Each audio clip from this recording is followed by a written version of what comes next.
Hey everybody, Luke Gordon here, and a lot of people that I work with shoulder pain end up having a really hard time sleeping at night because of the shoulder pain. And in fact, it's one of the things that finally gets them oftentimes to come into physical therapy, because not only are they having pain during the day and pain with certain activities, but now they can't sleep at night, and that's throwing off their entire world. And on the backside of that, getting a full night's rest is so important for your shoulder pain for optimal healing. So it's really important that if you're having shoulder pain at night, that you find the best position that's most comfortable that allows you to get as much sleep as possible. So I'm going to talk about the best positions in today's video, and I'm going to go through if you're more of a back sleeper versus a side sleeper versus a stomach sleeper, and give you some ideas on how you can find the most comfortable spot. Again, that way you get the most sleep.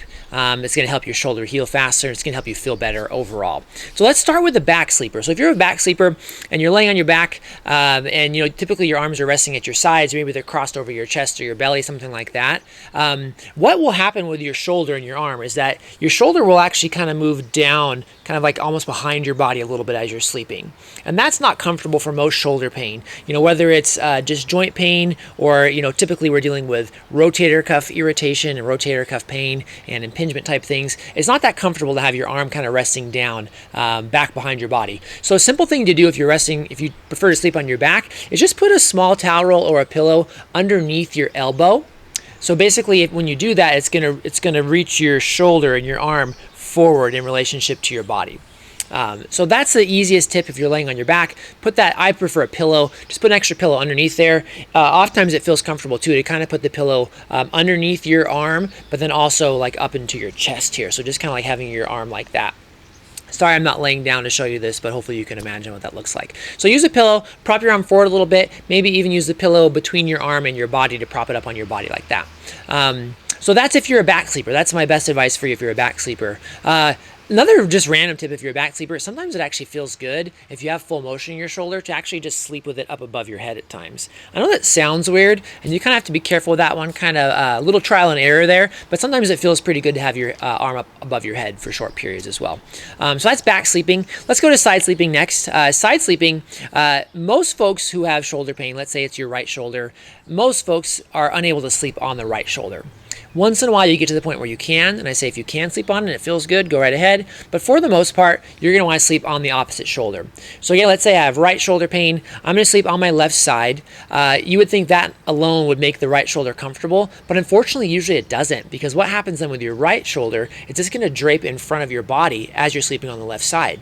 And that essentially, that motion where your arm is draping across your body, not only is it really painful for people just, in standing and throughout the day, that cross-body motion, but if you combine it with like a rotational motion of your arm, that's basically an impingement motion. So it's pinching the rotator cuff, and it can be very uncomfortable to sleep that way.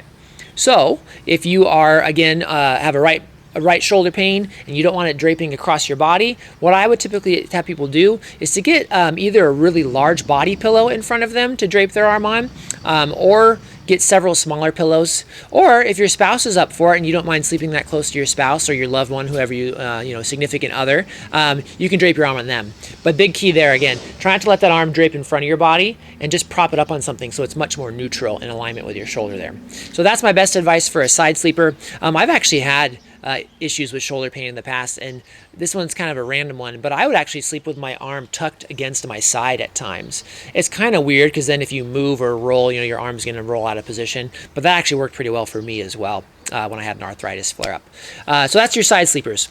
Stomach sleeping, save the best for last. I just want to say that typically I don't recommend people sleep on their stomach. It's pretty hard on your neck, and shoulder pain and neck pain often go together. So if you're not a stomach sleeper, it's probably good, but I do know people out there that sleep really well on their stomachs. So if you are a stomach sleeper, what I would say is you can try a small pillow under your arm just to kind of prop it in a comfortable spot. Sometimes that helps, to put it like underneath your elbow or underneath your wrist or your hand to keep your shoulder from twisting one direction or the other. Another kind of weird random tip you might try is, again, let's say it's my right shoulder that hurts and I'm laying on my stomach, is scooting towards the edge of the bed so my right arm can actually dangle off the bed a little bit. So that's a little bit more trial and error. Sometimes it feels good, sometimes it doesn't. Or, you can drape it off the bed, but then have a lower surface down there, like a chair or a bench that your arm can kind of rest on a pillow down there. I know it sounds kind of strange, but again, if you're at the point where your sleep is being impacted negatively by your shoulder pain, it might just be worth some trial and error. Spend a few minutes just saying, okay, what is the most comfortable spot for this thing? Knowing that even if you can fall asleep, the pain might wake you up half an hour later, and that's going to be really disruptive for your night. So those are my tips for backside and stomach sleepers. I hope that helps you with your shoulder pain. And if you have any questions about how to kind of work through this at all, leave them below the video. I'd be happy to help. Thanks for watching.